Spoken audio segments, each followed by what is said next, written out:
Thank you. Okay, in the battle against climate change, we have a big new problem. That problem, we have too much solar power. I know that sounds just a little counterintuitive, but hear me out.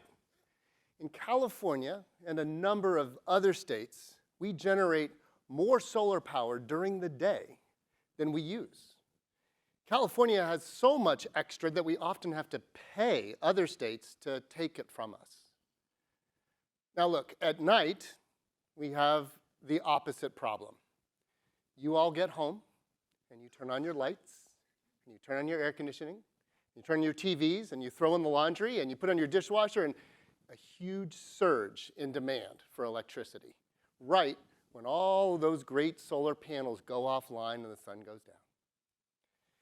So today, we meet that surge in demand by firing up a lot of very old, very dirty, and very expensive power plants. Kind of like this one that literally sits on a beach outside of Los Angeles, California.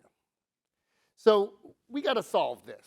We have to solve it in some way where people use power when it's clean and cheap. And we use less when it's really expensive and it's really dirty. And that's where we all come in. My company, OhmConnect, has a software platform, and we connect today hundreds of thousands of homes, and in those homes, hundreds of thousands of smart devices and smart appliances like thermostats and EV chargers and refrigerators.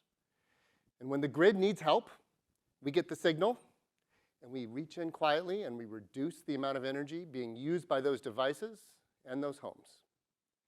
Now, you can always, as a customer, it's your house. You can just go turn it back up. You can change it. But most people don't even notice. And if they do notice, they really don't mind. They don't mind because we're paying them for it. And there's the secret sauce. Utilities and grid managers pay us to sell them those megawatts of energy reduction just when they need it so that they don't have to pay to turn on one of those power plants.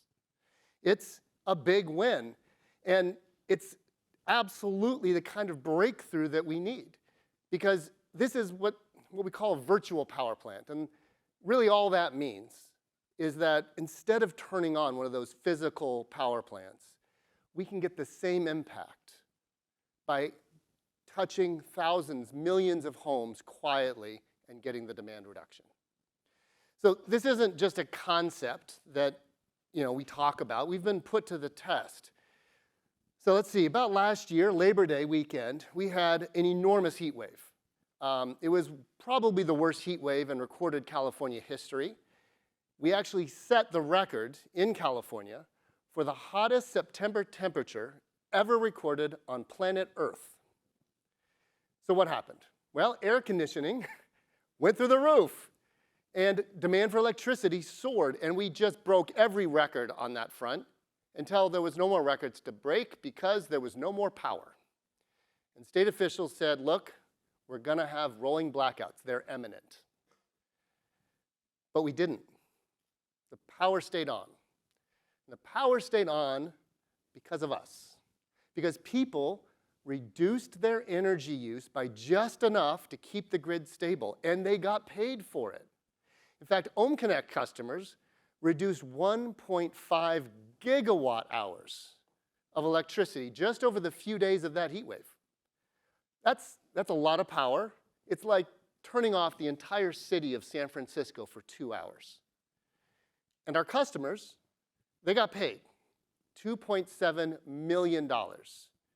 In total, OhmConnect has paid its customers over $20 million since it got started. So that's a big win.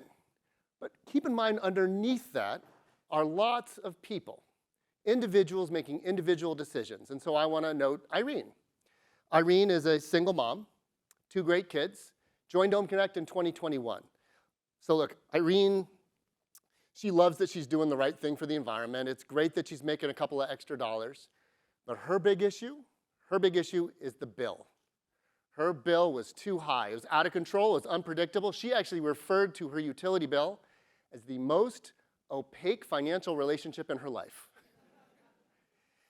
So now her bill's lower. It's more manageable. It's more predictable. That's what she felt. And so we checked. And in fact, her bill, her utility energy usage during those peak times when it's most expensive is down 15%. So that's a great win. And it's a lesson. It's a lesson about how we're actually going to solve a big systematic problem. So we talk about trying to solve a system like the grid, or solve a problem like climate change. And how we do it is with Irene. You solve Irene's problem. You help Irene lower her utility bill. You help her solve that problem. And that problem being solved helps us solve the grid problem, which helps us solve the climate change problem. And there we go. So that's a win for Irene's pocketbook. It's a big win for the energy grid. It's a big breakthrough for climate. And really, as I finish, all I have is one question. Will you please join me so that I can pay you to save the world? Thank you very much.